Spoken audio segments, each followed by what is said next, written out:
Seja bem-vinda, minha irmã. Nesta escola tem espaço para todos, porque aqui o que nós aprendemos não é um conteúdo, nós aprendemos um modo de viver que agrada a Deus. Hoje, contando com a presença da Jordana, do Fábio, obrigado pelo sim de vocês.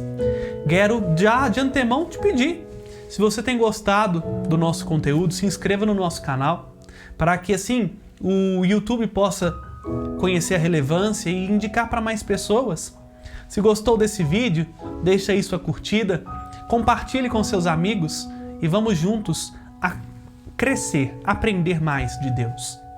Mas como tudo que nós fazemos, nós o fazemos por Cristo, com Cristo e em Cristo, vamos iniciar então hoje esta nossa terceira aula da Escola de Maria, nesse mês a ela consagrado, com uma pequena oração. Invoquemos a Trindade em nome do Pai, e do Filho, e do Espírito Santo. Amém. Vinde, Espírito Santo, enchei os corações dos vossos fiéis e acendei neles o fogo do vosso amor. Enviai o vosso Espírito e tudo será criado e renovareis a face da terra. Oremos. Ó Deus, que instruístes o coração dos vossos fiéis com a luz do Espírito Santo, fazei que apreciemos retamente todas as coisas, segundo o mesmo Espírito, e gozemos sempre de sua consolação, por Cristo Senhor nosso. Amém. Divino Jesus, ao aprendermos sobre o papel de vossa Mãe Maria Santíssima, na nossa fé, na sua vida e na vida da Igreja, pedimos a graça de também nós crescermos no conhecimento da vossa vontade, para que tudo aquilo que fizermos ou aprendermos seja de vosso agrado e nos seja útil à nossa salvação. É o que pedimos a vós que viveis e reinais com o Pai na unidade do Espírito Santo. Amém. E voltando o nosso olhar para ela, sempre Virgem Maria, rezemos. Ave Maria, cheia de graça, o Senhor é convosco. Bendita sois vós entre as mulheres, e bendito é o fruto do vosso ventre, Jesus. Santa Maria, Mãe de Deus, rogai por nós, pecadores, agora e na hora de nossa morte.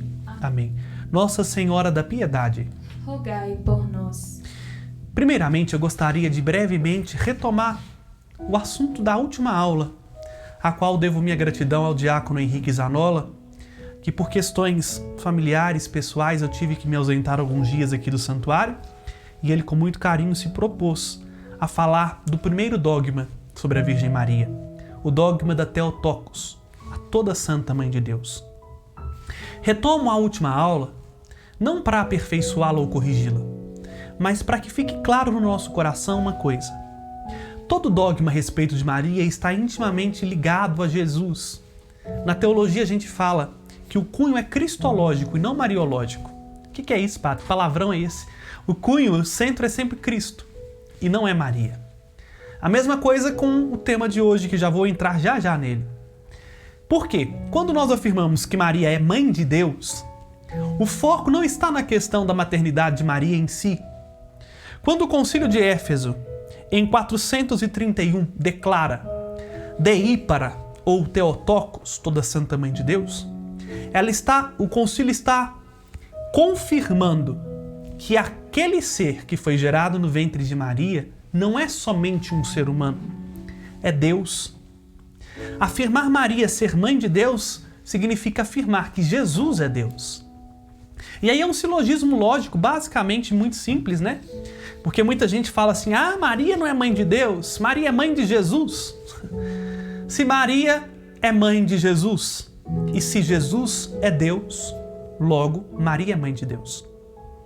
E se Maria é mãe de Jesus, segunda pessoa da Trindade, ela não é mãe de parte de Jesus. Ela não é mãe somente da natureza humana de Jesus, como se nós pudéssemos dividir Jesus em dois. Um pedaço dele é Deus, outro pedaço dele é homem. Ele é Deus e homem e Deus, está misturado, é junto. É o que na teologia nós falamos de união hipostática. O que é isso? União de duas pessoas, de duas naturezas numa única pessoa. A natureza humana, a natureza divina se misturam, se confundem na pessoa de Jesus, que é a segunda pessoa da Santíssima Trindade. Ela é mãe de Jesus todo, por isso ela é mãe de Deus. E sendo mãe de Deus, sendo mãe de Jesus, Jesus que é Deus, sendo mãe do Cristo, ela é mãe da Igreja. porque, como vai nos dizer a carta aos Colossenses, ele é a cabeça da igreja, que é seu corpo. E como disse, a mãe não, me desculpe o verbo, mas é isso mesmo, a mãe não pare somente parte de uma pessoa. Não tem como Maria dar à luz à cabeça e não dar à luz aos membros. Ela se torna mãe da igreja. Por isso, retomando o dogma da Theotokos, nós já temos uma luz muito radiante e muito clara para o que nós vamos meditar nesse vídeo. O dogma da virgindade perpétua. Porque falar de Maria sempre virgem não está de novo em jogo a questão de Maria ou de uma pureza, seja ela corporal ou espiritual de Nossa Senhora, mas está em jogo de novo a divindade de nosso Senhor Jesus Cristo. Se Maria não foi virgem, então o que ela concebeu é obra humana. O que ela concebeu é puramente humano, assim como eu e você. Jesus já nasceria em pecado, Jesus já nasceria com o pecado original. A virgindade de Maria é proclamada no Concílio de Latrão no ano de 649, justamente para salvaguardar a integridade e a inviolabilidade da natureza de Jesus, da natureza divina de Jesus. Bom, então eu gostaria de hoje de partir de 3 pontos. Bom, primeiro, o que o dogma diz? Segundo, tem fundamento na Bíblia? Já que a Bíblia é para nós garantia, testemunha da revelação? Como então responder alguns questionamentos que se apresentam a nós, dentre os quais um muito polêmico, e o padre vai entrar em polêmica sim, sobre o que é dito irmãos de Jesus. Primeiramente, vamos para a literalidade. O que o dogma diz? O dogma afirma que Maria permaneceu virgem antes, durante e depois do parto. Sim, isso mesmo. É contraditório, porque as coisas de Deus não se resumem à racionalidade nossa, à nossa maneira, à nossa cabeça, o nosso jeito de entender as coisas. Maria sim permaneceu virgem antes, para falar que o modo como Jesus foi concebido não teve relação sexual. Ela concebeu por ação do Espírito Santo. Ela permaneceu virgem durante o parto, porque para falar ali da pureza, da integridade de Maria. E ela permaneceu virgem depois do parto, para dizer que Maria não teve relação sexual depois que Jesus nascera. Como disse, isso foi proclamado no Concílio Lateranense, no Concílio de Latrão, no ano de 649, onde o Papa Martinho I afirmou esta verdade. Vai aparecer aí para você agora na sua tela. E que você pode conferir no Denzinger. O que é o Denzinger, padre? Que palavrão é esse? Até o diácono usou no último vídeo. Denzinger, o padre tá ficando velho, esqueceu de trazer. É um compêndio, é um livro, onde nós temos ali todos os documentos, ou as partes mais substanciais dos documentos, desde o primeiro concílio da igreja até o último concílio da igreja, percorrendo todos os papas. É um calhamaço mesmo. Folhinha bem fininha, e aí ao lado de cada parágrafo tem um númerozinho. É esse númerozinho que a gente cita aqui. Denzinger é o autor, é o rapazinho que compilou tudo isso. Então, deu-se o nome da coleção a ele e a gente convencionou assim. Então, no parágrafo 422 do compêndio do Denzinger, falando do concílio de Latrão, vai dizer assim, aparece aí para você. Se alguém não confessa, de acordo com os santos padres, propriamente e segundo a verdade, como mãe de Deus, a santa, sempre virgem e imaculada Maria, por haver concebido nos últimos tempos do Espírito Santo, sem curso viril, gerado incorruptivelmente o mesmo verbo de Deus, especial e verdadeiramente, permanecendo indestruída ainda depois do parto sua virgindade, seja condenado. Bom, vejam, o concílio de Latrão, ao afirmar Maria, Mãe de Deus, ele traz aqui pelo menos 3 dogmas. Olha, se alguém não confessa, peço de novo para aparecer aí na sua tela. Se alguém não confessa de acordo com os santos padres, como mãe de Deus, reafirma o dogma do Concílio de Éfeso, do Concílio de 431. Maria é mãe de Deus, a santa, e aí aparece pela primeira vez na história da igreja a expressão sempre virgem, e também aparece pela primeira vez na história da igreja a expressão imaculada, Maria. Por haver concebido, vou pular essa vírgula para ficar mais fácil, do Espírito Santo e sem curso viril, seja anátema, seja posto para fora da comunidade. Esta expressão sempre virgem também vai aparecer no segundo concílio de Constantinopla, em 553, que afirma: o Verbo de Deus, tendo se encarnado na Santa Gloriosa Mãe de Deus e sempre Virgem Maria, veja, mais uma vez a Virgem Maria, nasceu dela. Então vejam, esta doutrina é confirmada também não só no Concílio de Latrão, no primeiro Concílio de Latrão, e também no segundo Concílio de Constantinopla, mas é retomada em outros dois concílios ecumênicos. O Concílio de Latrão IV, o Lateranense IV, que aconteceu no ano de 1215, também no Concílio de Lyon, no ano de 1274, e no texto da definição dogmática do dogma da Assunção em 1950, cenas para os próximos capítulos, no qual a virgindade perpétua de Nossa Senhora é adotada entre os motivos de sua elevação em corpo e alma à glória celeste. Então, a igreja ainda afirma, conforme o seu ensinamento, conforme o seu magistério, quando a gente professa a nossa fé, não é? Rezando o credo, o símbolo apostólico, a gente diz: creia em Jesus Cristo, não é mesmo? E a gente fala assim: nasceu da Virgem Maria, que foi concebido pelo Espírito Santo no seio da Virgem Maria. Afirmar a virgindade de Maria, então, é para nós uma verdade indissociável daquilo que é fundamental na nossa fé. Sim, o padre parece estar rodando para deixar bem claro para você. Isso está no coração da igreja desde o início. Maria, virgem antes, durante e depois do parto, como vai dizer Santo Agostinho. E assim explicita o Catecismo da Igreja no parágrafo 503. O parágrafo 503 vai dizer assim, vai aparecer também aí para você: a virgindade de Maria manifesta a iniciativa absoluta de Deus em encarnação. Jesus tem um só Pai, Deus. A natureza humana que ele assumiu nunca o afastou do Pai. Por natureza, filho de seu Pai, segundo a divindade, por natureza, filho de sua mãe, segundo a humanidade, mas propriamente filho de Deus nas suas duas naturezas. Vou traduzir para você. Ao afirmar que Maria é sempre virgem, nós estamos afirmando que o filho que ela gerou é Deus. Porque, para acontecer, não é a minha área, mas todo mundo já ouviu isso na biologia, né? Minha área é filosofia, teologia.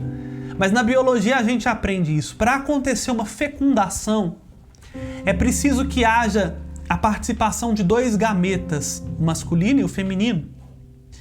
Na fusão do gameta masculino com o feminino, ali gera a vida. Começa-se a gerar um novo ser.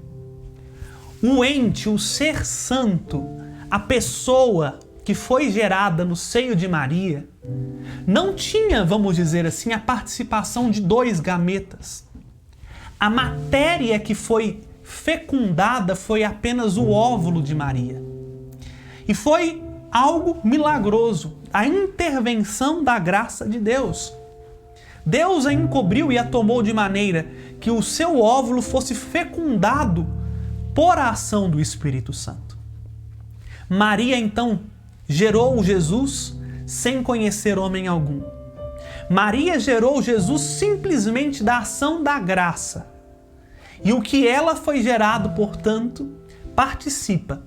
Do mesmo modo como em mim, nas minhas células, tem traço genético tanto do meu pai quanto da minha mãe, em Jesus há traços tanto do seu pai quanto da sua mãe.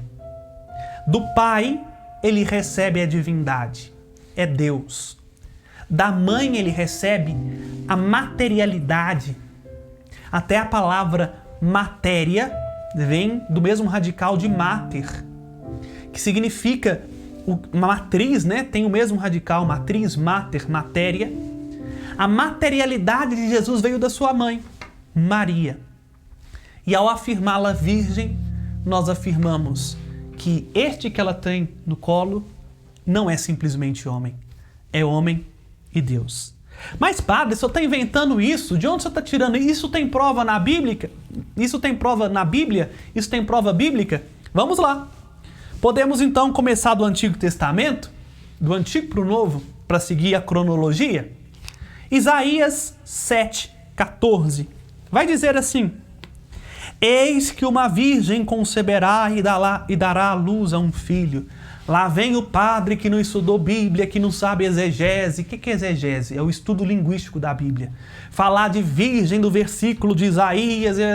Bom, eu não vou fazer aula de exegese, até porque há padres mais qualificados, mas a nível de curiosidade. Há algumas traduções que, ao invés de usar a palavra virgem em Isaías 7,14, fala de donzela.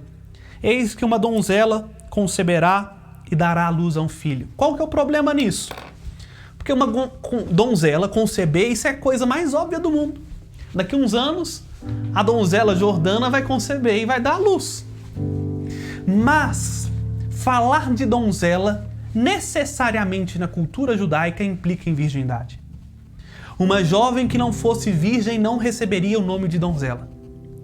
Uma jovem por si só subentendia-se que ela fosse virgem, até porque se ela aparecesse grávida, ela poderia correr o risco de ser apedrejada. Então, uma virgem conceber e dar à luz, a que de fato se atribui a Maria. Ela dá à luz estando virgem.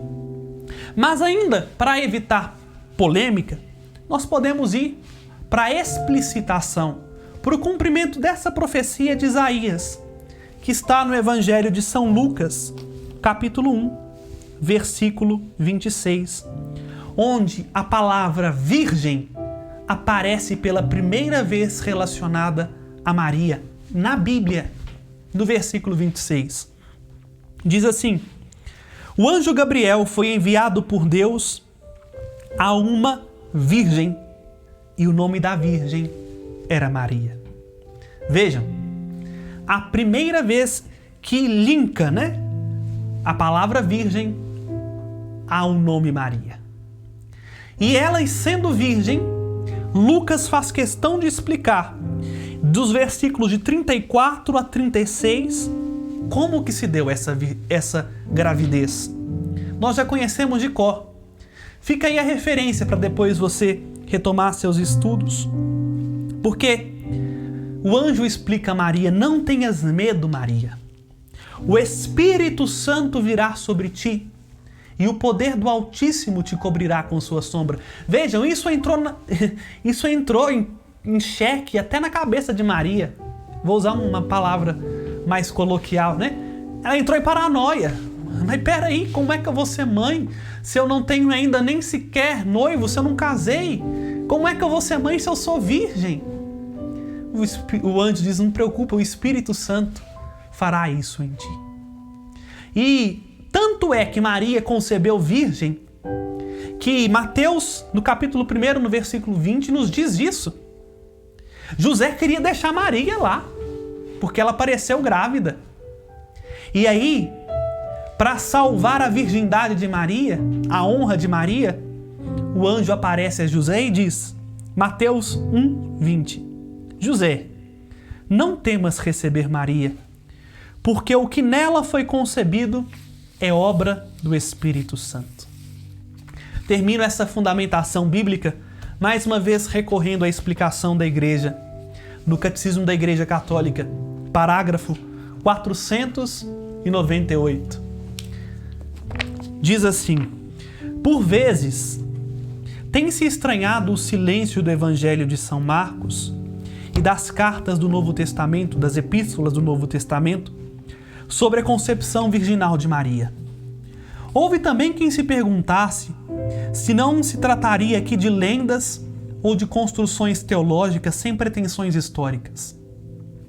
A isso deve-se responder: a fé na concepção virginal de Jesus, ou seja, a fé no modo como Jesus foi gerado virginalmente, deparou com uma intensa oposição, zombaria ou incompreensão por parte dos não crentes, judeus e pagãos.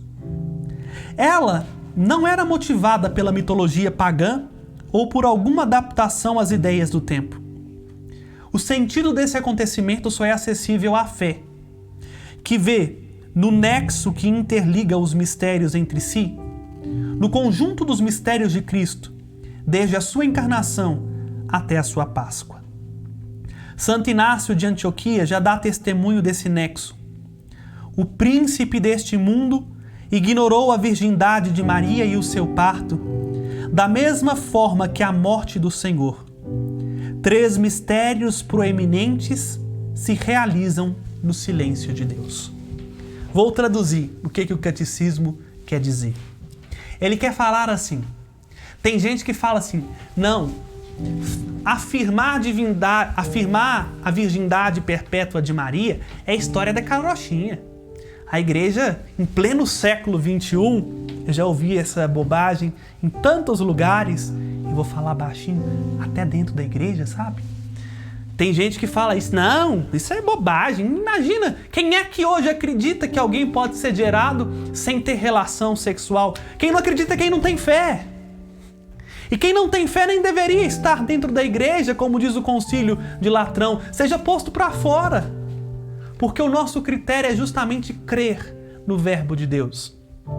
Mas o que o catecismo está querendo dizer, que quando afirma que Maria é virgem, isso não foi algo assim aceito facilmente. Os cristãos foram debochados desde o início. Ah, então essa aí é a turminha que acredita no cara que veio do além, que acredita na historinha que acredita lá no conto da carochinha. Me desculpa a brincadeira, porque quantas vezes vocês acham que José não foi chamado, entre aspas, de corno pela sociedade judaica? Porque não entendeu o mistério, porque não abraçaram o mistério. E aí está. Será que uma mentira duraria tanto tempo? Será que se essa história de fato não fosse verdade, o Pai de verdade de nosso Senhor Jesus Cristo já não teria aparecido? Será que Maria e José se submeteriam a tamanha infâmia se isso fora mentira? E aí o que Santo Irineu de Lyon diz é: a virgindade de Maria só foi comprovada, só foi ratificada na ressurreição de Jesus. Porque do mesmo modo como a virgindade de Maria foi oculta, ninguém conseguiu ver como aconteceu a sua concepção, ninguém consegue ver como aconteceu a ressurreição. Mas ambos são atestados porque Jesus ressuscitou e está vivo. Se ele está vivo e apareceu ressuscitado, é porque de fato aconteceu algo ali no sepulcro que nós não conseguimos explicar. E se porque aconteceu aquele algo no sepulcro é porque de fato ele é Deus. Se ele é Deus, tudo aquilo que Maria dissera sobre sua concepção é verdade. Entendem? E hoje falar de virgindade no nosso contexto parece algo tão puritano, né? E aqui, quando se fala no sentido bíblico de virgindade, é assuntos constrangedores para um padre dizer, mas estamos no século XXI. Não se fala simplesmente do rompimento do ímen. A virgindade no sentido bíblico é muito além disso. E por isso a igreja sustenta a virgindade antes, durante, Porque se fosse o rompimento do ímen, Jesus não teria nascido, né? Antes, durante e depois do parto. A virgindade, no sentido bíblico, passa pela pureza do coração. A virgindade ganha um sentido completamente santo, porque ela se torna sinônimo de inocência. Vejam bem, o desejo sexual desregrado, onde a gente vê o outro como um objeto de prazer e satisfação, é consequência imediata do pecado original. Quando nós afirmamos a virgindade perpétua de Maria, nós afirmamos que ela também não via as pessoas com um desejo sexual, que é consequência do pecado e da deturpação da sexualidade por causa do pecado original. Por quê? Porque também ela é imaculada. Ela foi preservada do pecado original. Vejam, o dogma da virgindade perpétua nos coloca diante de um mistério que só é acessível pela fé. E diante do dogma da virgindade perpétua, e aqui eu termino, se você tiver paciência, acho que vale a pena continuar a partir daqui, para falar uma questão que vira e mexe nós padres somos interpelados com ela. Qual que é a questão? Como é que então a Bíblia fala dos irmãos de Jesus? Padre, a Bíblia fala disso? Fala. A Bíblia fala disso. E onde que aparece isso, né? Está no Evangelho de Mateus, no capítulo 12, no versículo 46. Há em três lugares. Duas delas no Evangelho de Mateus, uma no Evangelho de Lucas, onde a palavra irmão está atribuído a Jesus. Primeira passagem, Mateus 12, 46, é quando Maria chega, Jesus está pregando num lugar lá, e alguém fala para Jesus assim: sua mãe e seus irmãos estão lá fora e te procuram. Uai, tá aí, sua mãe e seus irmãos. A outra passagem, nós vamos até usá-la daqui a pouco, é quando Jesus está na sinagoga, na sua terra, e aí eles ficam abismados com o ensinamento e começam a se perguntar. Mateus 13, 55 e 56. Não é este o filho do carpinteiro? E o nome de sua mãe não é Maria? E não são seus irmãos Tiago, José, Simão e Judas? Até deu um nome para os irmãos de Jesus, né? Não estão conosco todas as suas irmãs? De onde, pois, ele obteve todas estas coisas? E a terceira vez que a palavra irmão aparece para falar de Jesus, ou relacionada a Jesus, está em Lucas 8, 19, que diz assim: a mãe e os irmãos de Jesus foram vê-lo, mas não conseguiram aproximar-se dele por causa da multidão. Aí uma pessoa que lê superficialmente as Sagradas Escrituras pode virar e dizer assim: tá vendo? Tá escrito, tá na Bíblia. Jesus teve irmão. Então isso é invenção da igreja romana de querer dizer que Maria é sempre virgem. Jesus, sim, ela concebeu virgem, mas depois ela teve outros filhos. Será? Será que a fé está errada? Será que a igreja está sustentando uma mentira? É o que você não perde por esperar se você tiver paciência. Como é que a gente explica isso? É uma questão que precisa, de fato, ter boa vontade de estudar. Me desculpe, não é para ofender, mas quem ignora o idioma, quem ignora que isso aqui foi feito com uma linguagem humana, não caiu do céu com zíper e tudo, que isso aqui é palavra de Deus, mas traduzida com palavras humanas, não é capaz de entender que na linguagem humana nós dependemos de palavra, e a palavra está circunscrita a um modo de pensar, a uma cultura. E a cultura que está permeando do Gênesis ao Apocalipse, é a cultura semítica, a cultura judaica. E aí que está. Em hebraico, que é o idioma que os apóstolos falavam, que também Jesus falou e que está na mentalidade de quem escreveu a Bíblia, não existia a palavra irmão. A palavra que se usava para falar de irmão é a palavra hebraica ha.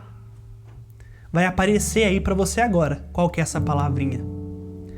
E essa palavra ha em hebraico significa parentesco familiar consanguíneo. Ou seja, qualquer um que tivesse um parentesco que a gente chama de primeiro grau era usado pelo nome ha. Ah, mas isso é invenção do padre para tentar salvar a pele de Maria. Vamos então, pacientemente, com a própria Sagrada Escritura. Vou até pôr aí na tela para você ver, para você não ter o trabalho de procurar na Bíblia e para a gente otimizar tempo. Em Gênesis 12, versículo 4 a 5, coloca aí por favor. Diz assim: Abraão partiu como o Senhor lhe tinha dito, e Ló foi com ele. Abraão tinha 75 anos quando partiu de Harã. Tomou Sarai, sua mulher, e Ló, filho de seu irmão, assim como todos os bens que possuíam, os escravos que tinham adquirido em Harã, e partiram para a terra de Canaã. Como a Jordana está com o microfone e ela está prestando atenção, eu vou pedir para ela nos ajudar. Ló foi apresentado como aqui, Jordana? Como filho do seu irmão. Exatamente. É o que está aí na palavra de Deus.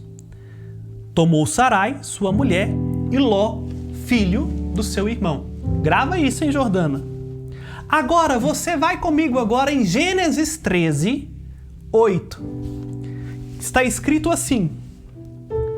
Jordana, comigo, presta atenção, hein? Abraão disse a Ló: rogo-te que não haja discórdia entre mim e ti, nem entre nossos pastores, porque Ló começou a brigar com Abraão. E qual que é o argumento que Abraão usa? Pois somos irmãos. Ló era o quê, Jordana? Filho do seu irmão. Se ele é filho do irmão de Abraão, ele é o quê de Abraão? Sobrinho. Sobrinho. Como é que agora Abraão chama Ló de irmão? Porque eles tinham um vínculo consanguíneo. Exatamente. Se ele é sobrinho de Abraão, ele tem um vínculo consanguíneo. A palavra era a mesma, a palavra ha. Ao dizer isso, poderia se traduzir porque você é meu sobrinho, mas não tinha. Todo mundo que tinha parentesco consanguíneo na cultura hebraica era chamado de ha. E isso não está somente nessas passagens. Peguei isso para ilustrar. Mas você pode ver também em Gênesis 29, de 12 a 15, em Levítico 10, 4, em 1 Crônicas 23, de 21 a 22. Entenderam? Em hebraico é assim. Mas aí vem a primeira complicação. Em hebraico aramaico, como eu já disse, não tinha uma palavra para distinguir primo, irmão, sobrinho. Era tudo a palavra ha. Mas em grego nós temos uma palavra para distinguir. Em grego, primo é anépsios. Vai aparecer a palavrinha aí para você. Anépsios significa primo. E adelphos, irmão. Só que no ano 70, o Antigo Testamento foi traduzido para o grego. Ok? E ao traduzir para o grego, convencionou-se que toda vez que aparecesse a palavra ha, seria traduzida por adelphos, que significa irmão. Aí gerou a confusão pra gente. Porque aí todo lugar onde era parente consanguíneo se saiu traduzindo como irmão. A palavra adelphos, por sua vez, na própria escritura, ela é ambígua, ela é equívoca. Deixa eu explicar o que é isso. Equívoco não é quando alguém está errado, que você fala assim, você cometeu um equívoco, Jordana, você cometeu um equívoco, Fábio. Equívoco é quando tem mais de um sentido.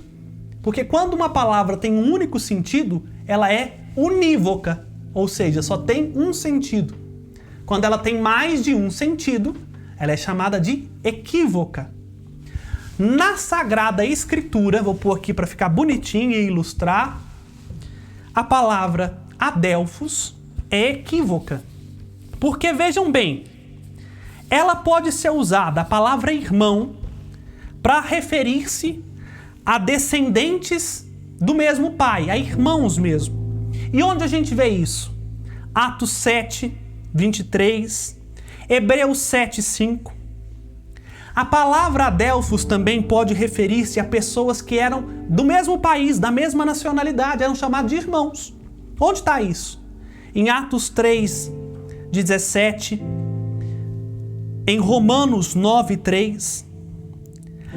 A palavra adelphos, irmãos, também pode ser significando como qualquer homem que tem uma proximidade como vizinho. A palavra irmão, a palavra adelphos, pode significar pessoas que têm interesse em comum, como por exemplo em Mateus 5 e 47. A palavra adelphos pode significar também pessoas que foram unidas por uma vocação comum, como dentro da igreja, os que têm a mesma vocação são chamados de irmãos, e está lá em Apocalipse 22, 9 a palavra adelphos. A palavra adelphos também pode significar a humanidade, onde todos são irmãos, porque pertencem ao gênero humano, como está em Mateus 25, 40, em Hebreus 2, 17. E ainda mais, a palavra adelphos é usada para significar todos os cristãos, os crentes, a comunidade dos crentes, como em Mateus 23, 8, Atos 1, 15, Romanos 1, 13, 1 Tessalonicenses 1, 4, Apocalipse 19, 10. Vejam, simplesmente porque apareceu lá no versículo irmãos de Jesus, já é motivo para a gente entender. A palavra em si é complicada, isso não significa que era irmão de Jesus. Padre, o senhor então usou de um malabarismo exegético, linguístico, mas não explicou nada. Tá bom, então vamos para o mais óbvio. A Bíblia então fala dos irmãos de Jesus e menciona os irmãos de Jesus, não é? Então o caminho é a gente identificar quem são esses irmãos de Jesus.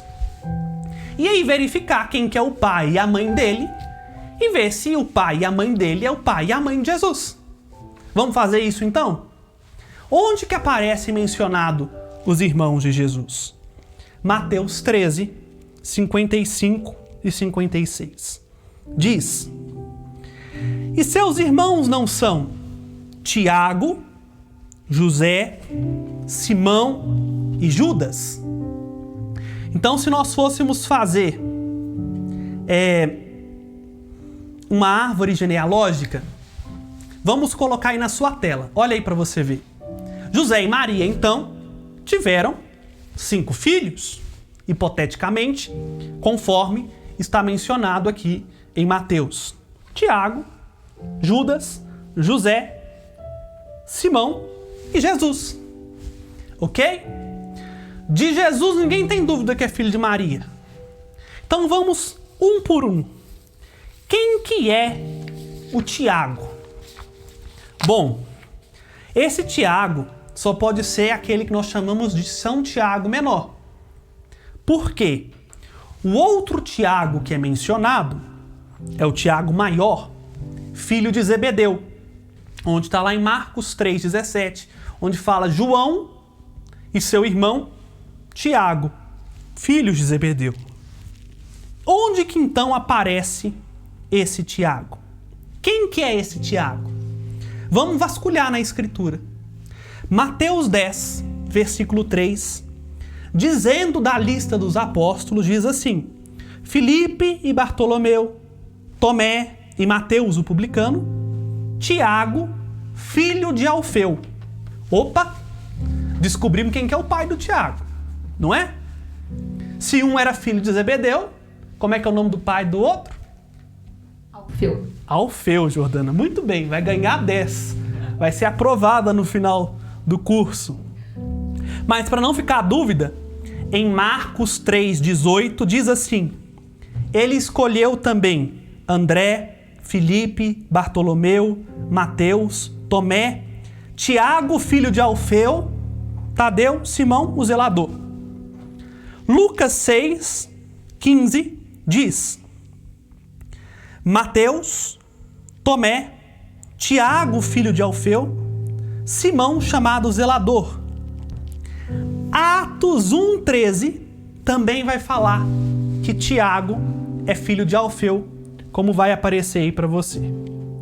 Bom, então a gente já identificou o pai do Tiago. Tiago é filho de Alfeu. Mas tem uma coisinha curiosa.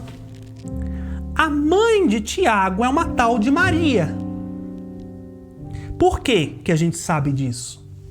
Mateus 27:56 diz assim: entre elas achava-se Maria Madalena e Maria, mãe de Tiago e de José, a mãe dos filhos de Zebedeu. Bom, Maria pode ser a Maria, mãe de Jesus, não é? Então não resolveu o problema pra gente ainda. Mas a gente já sabe, Tiago é filho de Alfeu. Então será que Maria, mãe de Jesus, casou com esse tal de Alfeu e teve Tiago? Vamos ver o que a gente diz do outro irmão, Judas. Quem que é esse Judas? Não é o Iscariotes. Esse Judas é o famosão nosso, São Judas Tadeu, que é irmão de Tiago. Como é que a gente sabe disso? Lucas 6,16 diz: Judas, o irmão de Tiago. Tá claro. Então a gente, fazendo a nossa arvorinha genealógica lá, se Tiago é filho de Alfeu e Judas é irmão de Tiago, logo, evidentemente, tudo indica que Alfeu também é pai do Judas. E isso reforça-se em Atos 1,3 e na própria carta de Judas. Judas, no versículo 1, diz assim: Judas, servo de Jesus Cristo e irmão de Tiago. Mas não vamos levar em consideração essa palavra irmão, porque já disse que há um tumulto de significado da palavra irmão, né? Mas aqui então, nós já podemos fazer uma mini árvore genealógica. Uma Maria que casou com Alfeu, tá aí na tela para você, e que teve Tiago e Judas, que são irmãos. Bom, aí aparece mais um na história, né? O José. Quem que é esse José? Quando fui falar de Maria, há pouco tempo atrás, no Mateus 27:56 diz: Maria, mãe de Tiago e José. Ok? Então Tiago, irmão de José. Mas é muito pouco. Vamos caçar mais na Escritura. A gente acha um versículo um tanto quanto esclarecedor em Marcos 15:40, que diz assim: achavam-se ali também umas mulheres observando de longe, entre as quais Maria Madalena, Maria, mãe de Tiago, o menor, já esclareceu, se a gente tinha dúvida se era Tiago menor, já está aqui, a Maria, mãe de Tiago, o menor, e de José. Então, bota aí na tela para você ver a nossa árvore genealógica atualizada. Essa Maria, com Alfeu, teve Tiago, Judas e José. Mas na lista está faltando um, né? Seus irmãos não são Tiago, Judas, José e Simão? O que a gente sabe de Simão? Na Escritura, nós temos muita pouca informação sobre Simão. Além desse versículo que fala que ele é irmão de Jesus, nós vamos falar de Simão em Mateus 10:4, que diz: Simão, o cananeu. Nos diz muito pouco. E novamente, Marcos 3:18 vai falar de Simão como o zelador. E aí não fala mais nada de Simão na Sagrada Escritura. E agora, José, como é que nós vamos resolver isso, Jordano? Na Bíblia, acabou as referências de Simão. Mas um historiador da história da igreja, chamado Egésipo, que viveu no ano 110, nasceu em 110 e morreu 180, ou seja, muito contemporâneo dos apóstolos. Muito contemporâneo, e isso é dado histórico. Temos então uma fonte antiga, extra-bíblica. Esta fonte chegou até nós por meio de Eusébio de Cesareia. No seu livro chamado História Eclesiástica, Santo Eusébio, mencionando um texto desse historiador, diz assim, vou pôr aí na tela para vocês.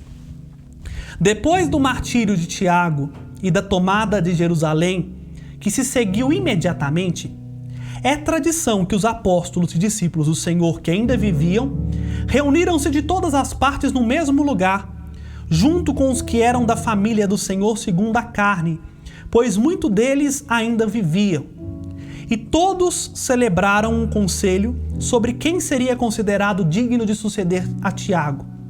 E todos, por unanimidade, decidiram que Simão, filho de Quelofá, ou Clopas, ou Cleofas, mencionado também pelo texto evangélico, era digno do trono daquela Quelihá, congregação.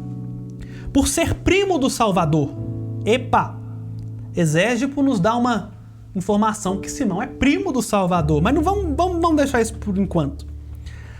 Ao menos segundo se diz, pois, veja bem, o mesmo Egésipo refere-se que Quelofá, ou Clopas, ou Cleófas, era irmão de José. Então veja, começou a resolver uma situação para a gente aqui. Simão, que é irmão de Tiago, Judas e José, é filho de um tal de Cleófas. Mas vamos desconsiderar aqui uma questão. Vou pôr aí na tela para você ver como ficou a nossa árvore genealógica.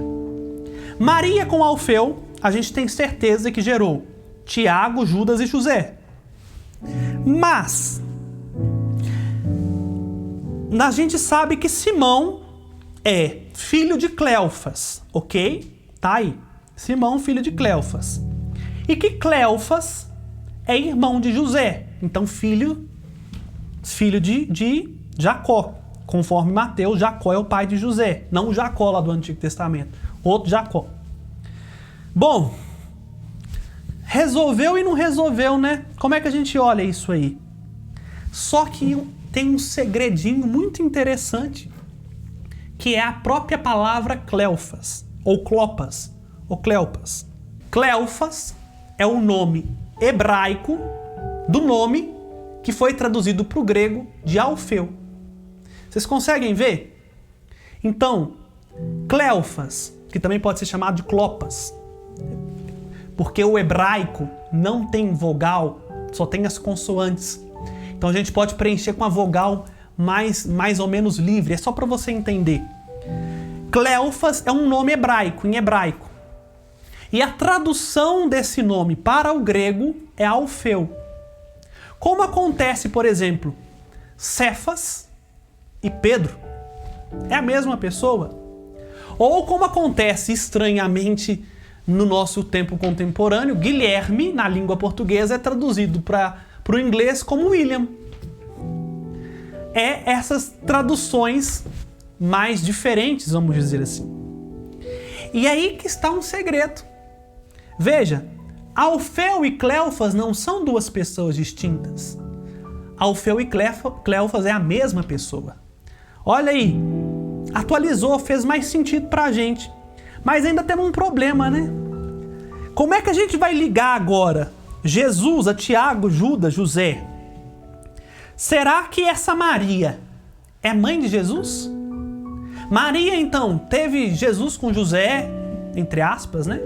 E depois casou-se com Cleofas ou com Alfeu e teve esses outros filhos? Bom, a gente precisa esclarecer isso melhor, né?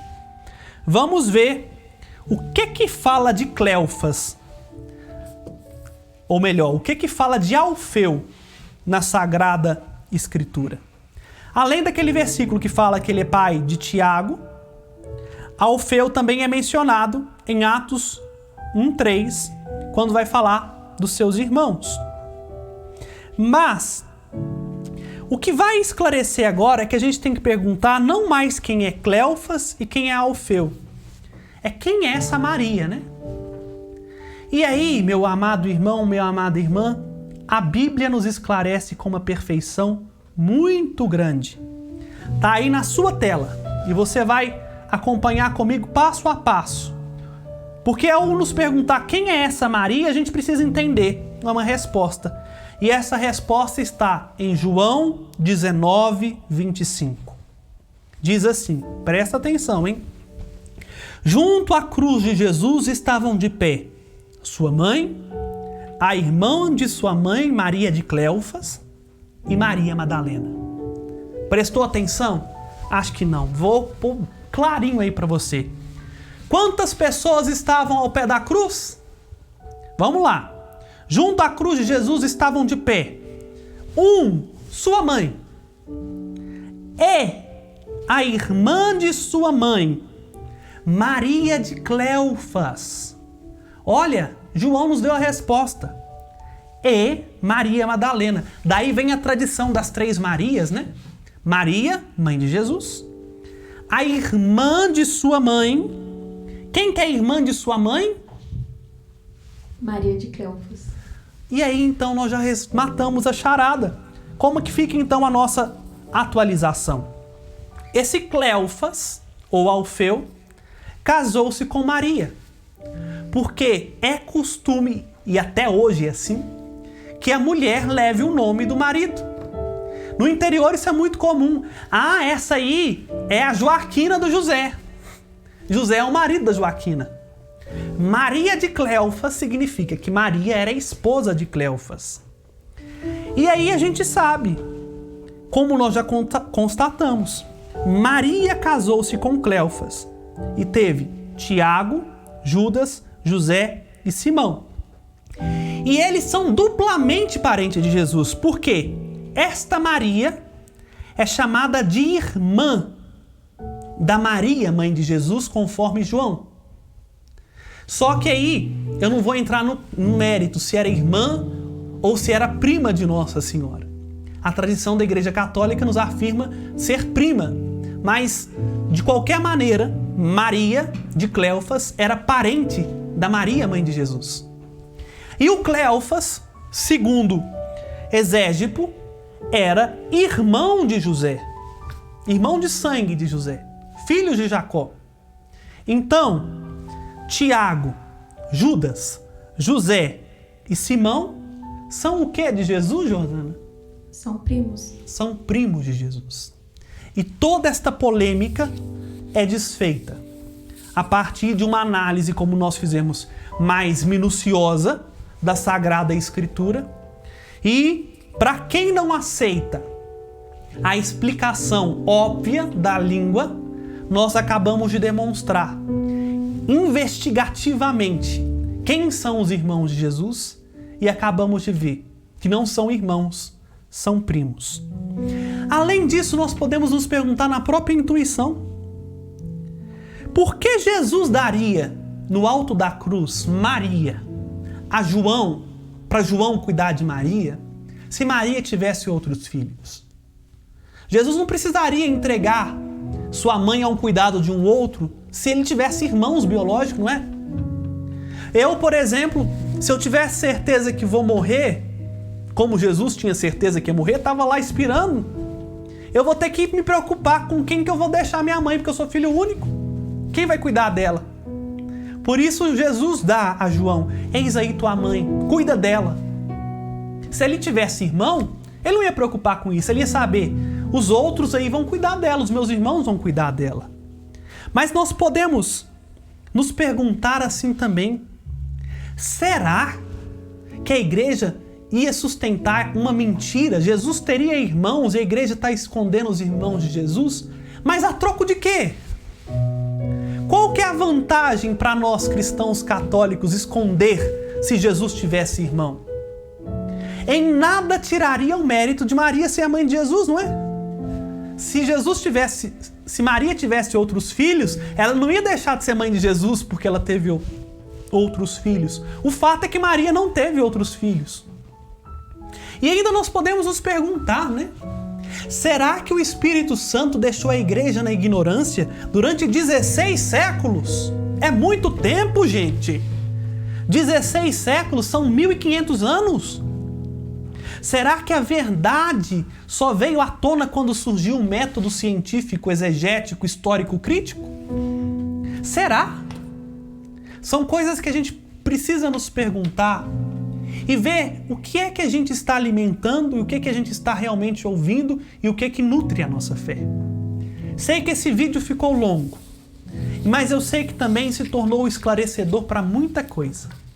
E é por isso que eu convido agora você, olhando para aquela que foi, é e sempre será virgem, porque Deus assim a preservou, ela assim se conservou, em vista daquele que ela gerou, que é Senhor, Cristo e Salvador, olhando para ela, engrandeçamos ao Senhor. Engrandeçamos porque aqueles que querem, como Maria, se fazer pequenos, humildes, Deus revela a sua verdade. Deus mostra o esplendor da sua glória. Deus salva com o seu braço forte. Para ninguém depois me processar por plágio, né? Claro que isso não vai acontecer, porque isso é de conteúdo de fé e ao mesmo tempo está explicitado em vários livros, mas eu quero registrar minha gratidão ao professor doutor Padre Luiz Henrique Eloy Silva, pároco da paróquia São Bento, que foi meu professor de Bíblia, também meu orientador na monografia, de ele ter explicado a nós, quando estudávamos o Evangelho de São João, toda esta questão que agora eu transmiti para vocês. Então, os méritos, os louros, não são para o Padre Felipe, mas são para o Padre Luiz Henrique e os autores que ele estudou para chegar nessa argumentação dos irmãos de Jesus.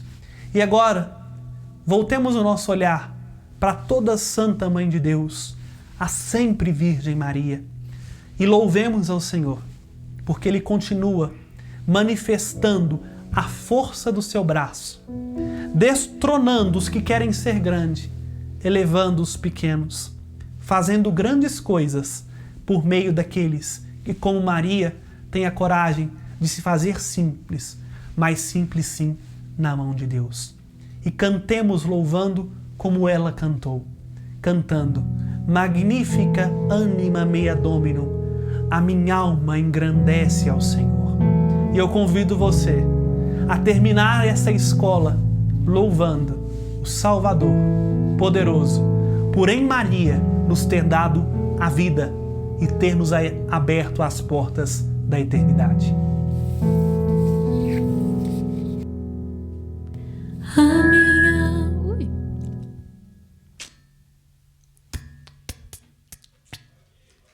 Tá.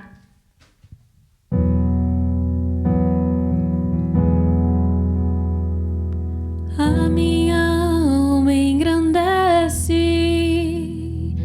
e glorifica ao Senhor.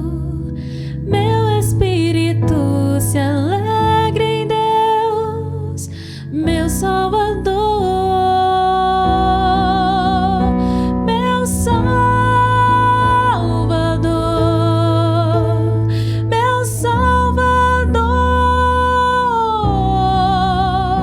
meu Salvador, meu Salvador.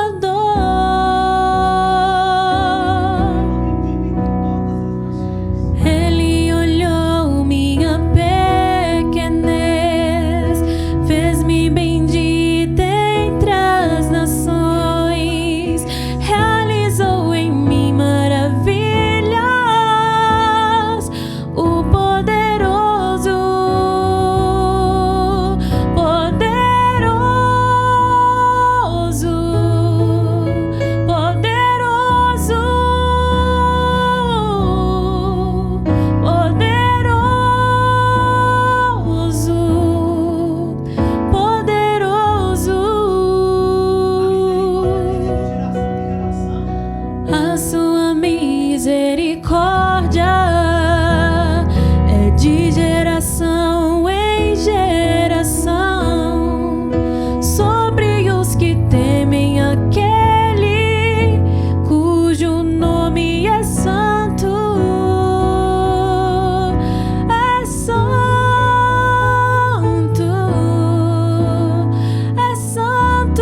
fim e cuja misericórdia é infinita, se dignastes assumir a nossa carne no ventre virginal e bendito daquela que escolhestes para mãe.